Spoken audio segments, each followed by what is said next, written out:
For more news, like, comment and subscribe. Israel prepares for impact of US's likely return to Iran nuclear deal.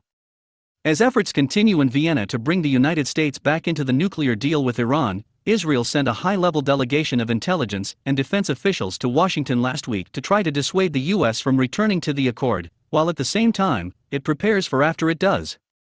The Israeli delegation, which included Mossad Director Yossi Cohen, Israeli National Security Advisor Meir Ben-Shabbat, and the heads of the military intelligence and strategic branches, held several meetings with top American officials to discuss the repercussions of U.S. re-entry into the Joint Comprehensive Plan of Action, Jcpoa, better known as the Iran nuclear deal. Prime Minister Benjamin Netanyahu briefed the delegation before it left for Washington, instructing it to express opposition to the agreement with Iran and not to discuss it, because it constitutes a return to the previous deal, which was dangerous to Israel and the region, according to a news briefing by Netanyahu's office, quoted in the Daily Haaretz. If serious talks are held in the future on an improved agreement, Israel will express its opinion. Netanyahu has repeatedly said, since the deal was signed in 2015, that Israel was not bound by it. But the fact that he sent a high-level security delegation to Washington indicates that there are still issues to be discussed.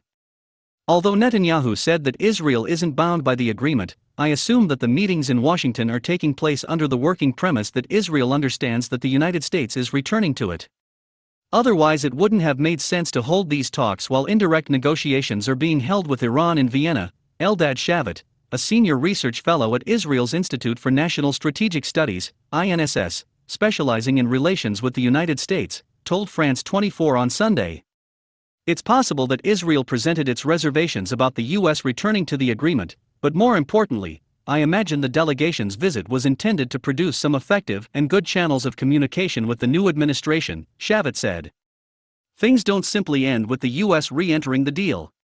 The Americans themselves said they wanted the deal to be a platform to achieve a longer and stronger agreement, and I think in this context, Israel has a lot to contribute.